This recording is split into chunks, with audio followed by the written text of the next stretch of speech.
আমাদেরকে অন্তর্বর্তী সরকার আশা দিয়ে ভাত দেওয়ার কথা বলে, দাবি দেওয়ার কথা বলে ডেকে দিয়ে আমাদেরকে লাঠিপিটা করলো, টিয়ার গ্যাস মারলো, যখন বুলেট মারলো তখন এই মাননীয় প্রধানমন্ত্রী আজকের পরের দিন তারেক জিয়া সাহেব ওয়াদা করলেন যে নির্বাচনের ইশতেহারে আমরা ঘোষণা করলাম কর্মচারীদের, প্রজাতন্ত্রের কর্মচারীরা যে অভাবে আছে, তাদের যে দুর্দশা আছে, যে কষ্টগুলো আছে, এই কষ্টগুলো নিরসনের জন্য আমরা জাতীয় পে কমিশন গঠন করব এবং আপনাদেরকে যথাসময় সেটা প্রণয়ন করব।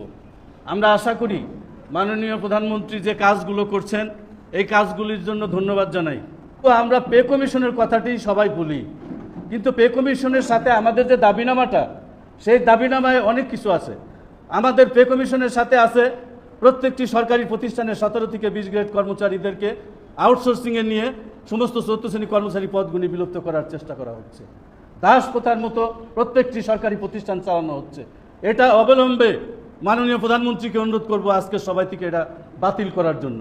এবং আমরা বলবো বিশাল ব্যয়, বিশাল অঙ্কের টাকা বলেন, একজন 86,000 টাকা বেতন পায়, ফ্রি বাড়ি পায়, ফ্রি গাড়ি পায়, 50 লক্ষ টাকা লোন পায়, বহু কিছু পায়, আর আমরা 8,050 টাকা দিয়ে কেমনে ঢাকা শহরে বসবাস করি? এই বিবেচনাটা তো আপনার করতে হবে। আমরা কিভাবে চলতে পারি? এই জন্য আমাদের পুলিশের ন্যায় 3য় 4th শ্রেণী কর্মচারীদের রাসায়নিক ব্যবস্থাটা তাড়াতাড়ি করতে হবে। আমরা চাই সেই ব্যবস্থাটা করবেন।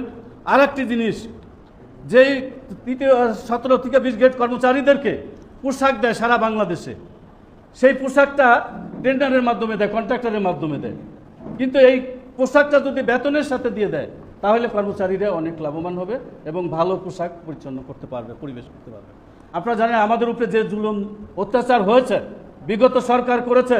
আমরা বিশ্বাস করি গণতান্ত্রিক সরকার, তারেক জিয়া সাহেব জানেন অতীতের অনেক ইতিহাস আমাদের আছে, আমরা অনেক কিছু করেছি, অনেক ইতিহাস আছে। যদি তাই না থাকতো তাহলে ওই দিন 6 তারিখে শহীদ মিনার থেকে লক্ষ লক্ষ লোক প্রধানমন্ত্রীর বাসভবন ঘেরাও দিতে পারতাম না।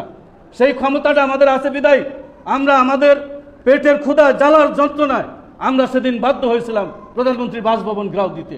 তাই আমরা আশা করব এইরকম যেন কোনো অবস্থায় এই গণতান্ত্রিক সরকারের বিষয় হয় না, এবং আমরা অবিলম্বে আমাদের যে পে কমিশন এবং আমাদের যে দাবিগুলো বাস্তবায়ন করবেন, এবং আপনার প্রতি আমাদের এই অনুরোধ রইল।